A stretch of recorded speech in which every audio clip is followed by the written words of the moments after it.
Instructions. You will hear a number of different recordings, and you will have to answer questions on what you hear. There will be time for you to read the instructions and questions, and you will have a chance to check your work. All the recordings will be played once only. The test is in 4 sections.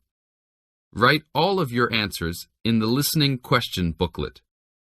At the end of the real test, you will be given 10 minutes to transfer your answers to an answer sheet. Now turn to Section 1 of your booklet. Section 1. Listen to the telephone conversation between a student and the owner of a paragliding school and answer the questions 1 to 7. Now you have some time to read questions 1 to 7.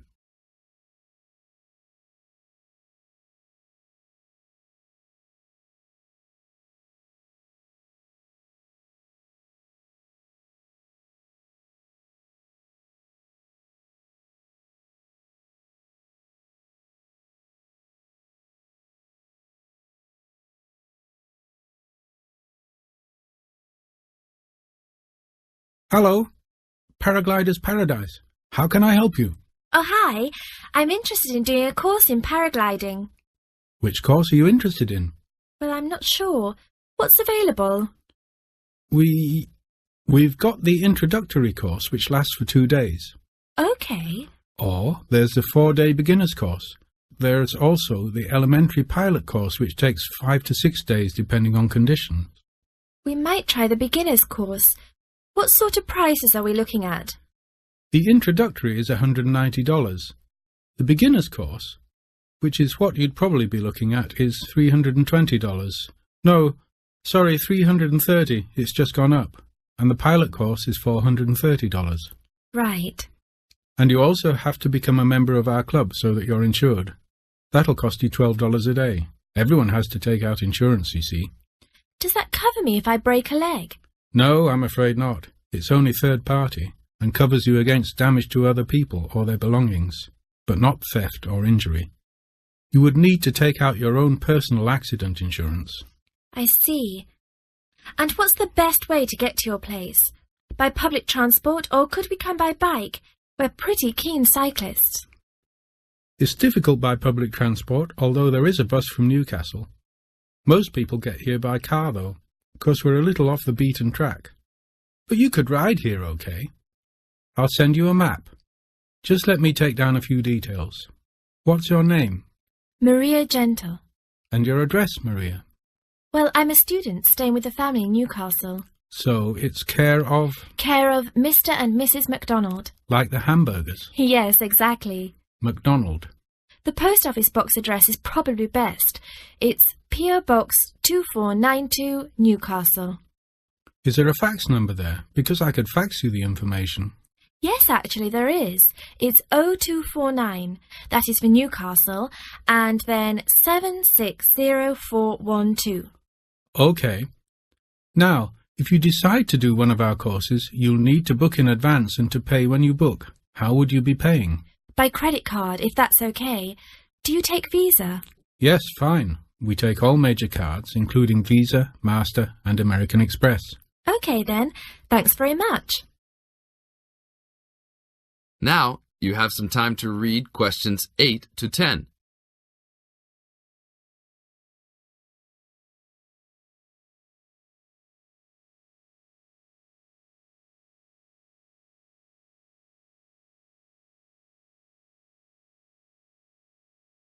As the conversation continues, answer questions 8 to 10. Hi, Pauline. Hi, Maria. What's that you're reading? Just some information from a paragliding school. It looks really good fun. Do you fancy a go at paragliding? Sure. Do you have to buy lots of equipment and stuff? Not really. The school provides the equipment, but we'd have to take a few things along. Such as? Well, it says here, clothes wear stout boots, so no sneakers or sandals, I suppose. And clothes suitable for an active day in the hills, preferably a long-sleeve t-shirt. That's probably in case you land in the stinging nettles. It also says we should bring a packed lunch. We do not recommend soft drinks or flasks of coffee. Water is really the best thing to drink. We'd also need to bring suntan lotion and something to protect your head from the sun. Okay, that sounds reasonable. And where would we stay? Well, look, they seem to operate a campsite too, because it says here that it's only $10 a day to pitch a tent. That'd be fine, wouldn't it? And that way we'd save quite a bit, because even a cheap hotel would cost money. Or perhaps we could stay in a bed and breakfast nearby. It gives a couple of names here we could ring. I think I might prefer that. Hotels and youth hostels would all be miles away from the farm, and I don't fancy a caravan. No, I agree. But let's take a tent and pray for good weather. Okay, let's do it. What about next weekend? No, I can't. I'm going on a geography field trip. And then it's the weekend before exams, and I really need to study. Okay then. Let's make it the one after the exams. Fine. We'll need a break by then. Can you ring and... This is the end of Section 1. You now have half a minute to check your answers.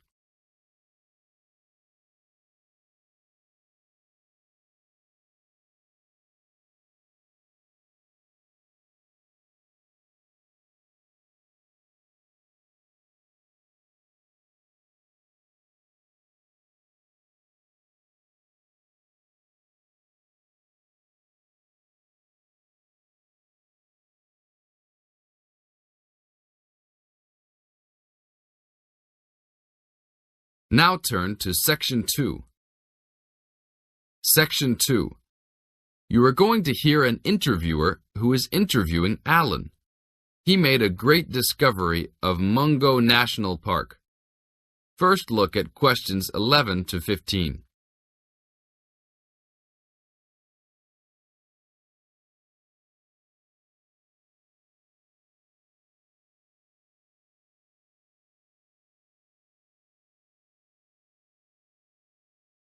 As you listen to the first part of the interview, answer questions 11 to 15.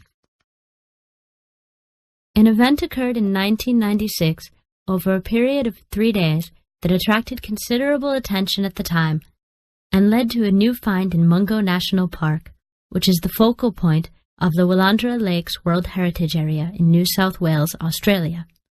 I talked to Alan Moore, the organizer of this trip, about his experience. Alan, what was the purpose of your trip? Well, as you know, I love the outback and lead tours of people wanting to go into more remote parts of the country. However, I thought it was time for me too to have a holiday. So I packed up my family and we went to Mungo National Park. Why did you choose this location? It holds a record of Aboriginal life stretching back over 40,000 years. And of course, I wanted my young kids to be amazed by the main feature of the park, the remarkable Walls of China, as they're called, where wind and water erosion have exposed this long history. I see. What was the weather like? It was unusual for that time of year. The rain was just one continual downpour after another. We were always soaked to the skin. So we decided to cut our holiday short and only stayed 3 days in the end. However, it was eventful. The obvious problem was to get back to the nearest town, a small place called Burunga. But the dirt roads out there are always impassable after rain, so we settled down for a long, wet wait in the park. We didn't really mind because the scenery was so interesting. However, the kids wandered away without our noticing, and eventually we realized they must be lost. So we used our two-way radio to contact the park rangers and the police, and a helicopter was sent. Luckily, the kids were found within a few hours, but they'd made an important discovery. Now look at questions 16 to 20.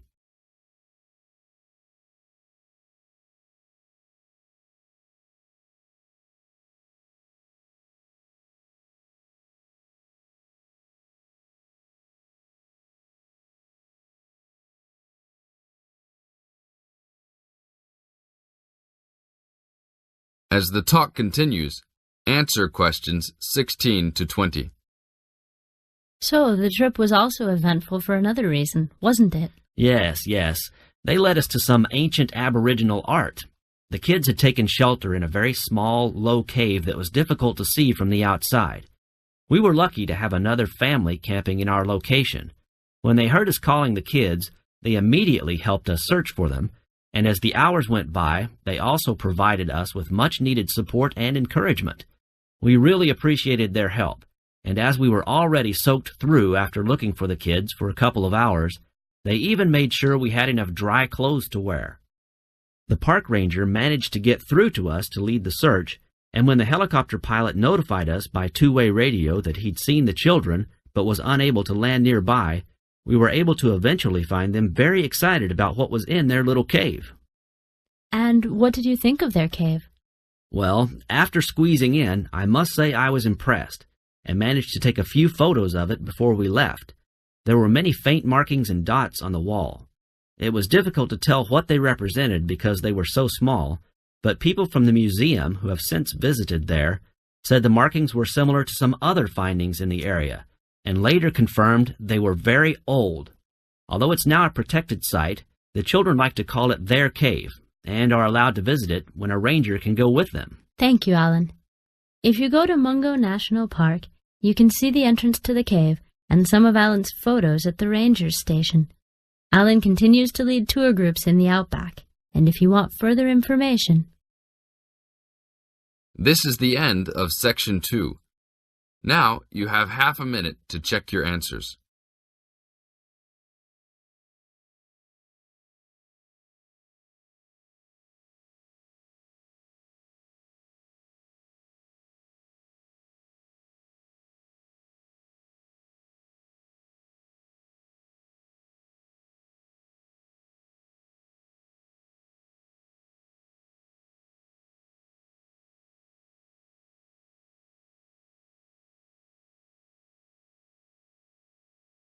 Section 3.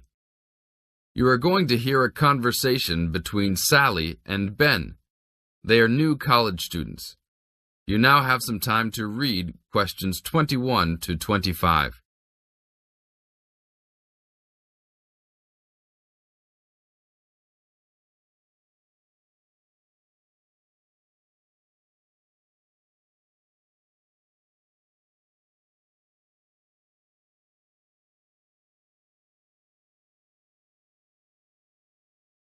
Now, listen to the first part of the conversation and answer questions 21 to 25. Hi, Ben. Sally. How are you? Fine. I wondered if I'd run into you. When did you get here? I only arrived last night, just in time. I prefer to travel on Sundays to miss the working rush. I suppose you arrived in plenty of time. Oh, I've been here for 4 days now, so it must have been Thursday that I arrived. I like to have a good chance to look around and settle in. I should have come earlier too. I'm hoping to get a part-time job. Well, you've no time today, I suppose. Do you still plan to be an architect? Yes, it's what I've always wanted to do. And you were planning to do economics, weren't you? Yes, I was, but now I've decided on psychology instead. How many textbooks do you have to get? I've been given this long list, and I'm sure they'll cost a fortune. See? That looks a lot. It's longer than my list. Well, it's 14 all told. So I might use library copies instead of buying some of them. What about you? I'll probably buy the whole lot of mine because I only have 5 on my list, although I'm sure there are many more I'll have to read. Luckily, we don't have to read them all straight away. Have you got your class timetable yet? It came with the book list. When do your lectures start? Tuesday. That's tomorrow. How about yours? Oh, I've got an extra day, the day after yours start. Now you have some time to read questions 26 to 30.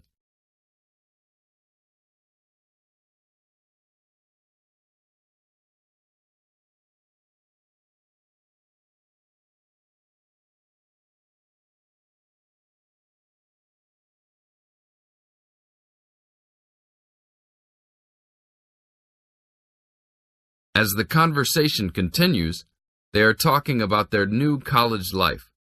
Listen carefully and answer questions 26 to 30. It's nothing like school, is it? Not so far, and the lectures will certainly be different. Do you have any special approach for keeping up with lectures and the amount we have to read? Well, I usually try to read every word in a book, in case I miss something important. So I suppose I'll try to write down every word of the lecture if I can. Oh, I couldn't do that. I'd get cramp in my fingers, and I wouldn't really hear what was being said. I usually skim a book when I read, and underline key parts, so I guess I'll try to make notes on the main points of the lecture. Have you thought of using a cassette recorder? You mean to record the lecture? Yep. Then you could make really good notes. Is it allowed? I think so. It must be. Plenty of people seem to do it. It has to be better than trying to write every word as you listen. Anyway, what's your first lecture about? Oh, it's on the Industrial Revolution. The Industrial Revolution? Sounds boring to me. Not really. It made a big difference to everything, including architecture eventually. So what's your first lecture about? It's about what separates humans from other animals. Okay. Look, I was on my way to the library to check out some of these books on my list. I have a tutorial paper to give in a couple of weeks. Oh, what's the topic? Well, I think our lecturer must have trouble thinking up topics. The topic is, why study architecture? I don't know. It could give you a chance to set out what you want to do. I guess so. Have you been given any tutorials to do yet? Yes. Mine is called Needs for Sleep. Sounds almost as interesting as mine.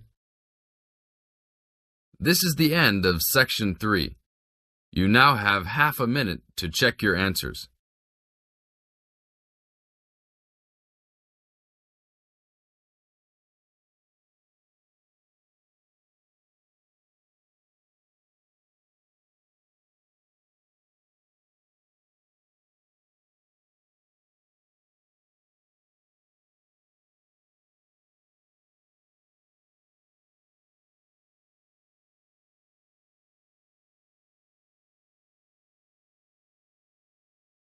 Now turn to Section 4. Section 4. In this section, you are going to hear a talk introducing the courses and entry requirements of the Department of Psychology. You now have some time to look at questions 31 to 35.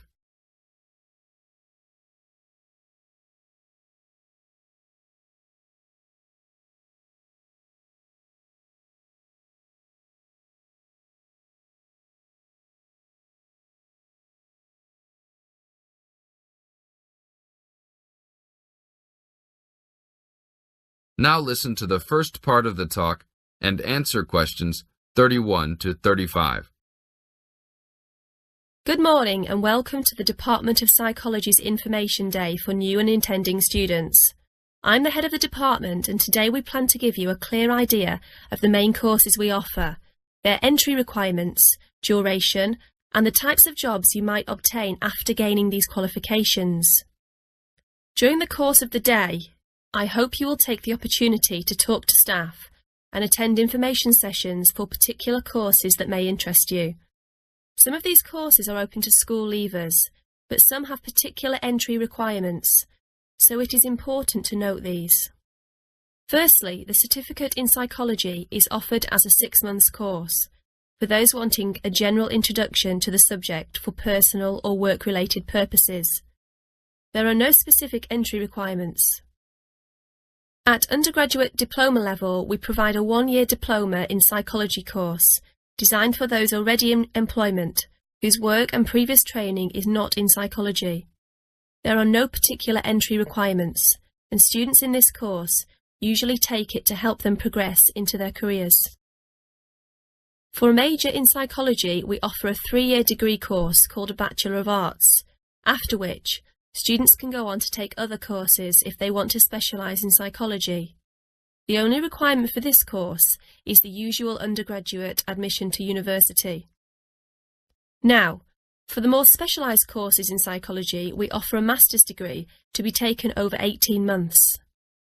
This can be by research or coursework, but entry to this programme is only through first gaining a degree in psychology. That means you must have a degree majoring in psychology. And lastly, for those wanting clinical qualifications at postgraduate level, We offer a diploma in clinical psychology over a 12-month period, usually called Clinical Psychology Diploma, for short. The minimum entry requirement for this programme is an appropriate honours degree.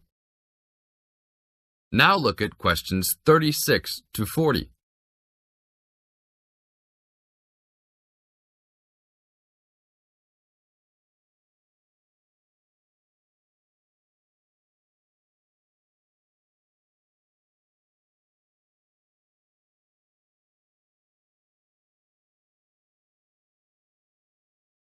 Listen carefully and answer questions 36 to 40. Now, it's also important that you have some understanding of the types of work these courses can prepare you for, and it's useful to know the relationship between the work you might do after you complete the course and the work of others who have studied different courses in psychology. As I said before, the certificate in psychology is for personal interest or possibly for work-related purposes, but doesn't qualify you in any particular way. Our students in this course can range from women who have stopped work to care for their children and the children have now commenced school, to the support staff in a specialised publishing company. They really vary a lot. The undergraduate diploma usually attracts people working in offices such as banks or in some government departments. If you gain a degree with a major in psychology, again, you are not professionally trained, but this could enable you to undertake further training to obtain professional qualifications, or it might just be part of a first degree that will help you to get a good job that doesn't require particular specialisation at that stage. After completing a master's degree, you would expect to have some specialisation, perhaps in research or on a particular aspect of psychology, such as child development. For those who also have a clinical diploma, there are a wide range of jobs available. Some focus on helping people with personal adjustment or family problems. Others might concentrate more on using psychological tests, or perhaps working in particular institutions, such as those for the mentally ill, or in prisons. There are many other job opportunities, so if you are interested to discuss possibilities with any of the staff today. This is the end of Section 4. You now have half a minute to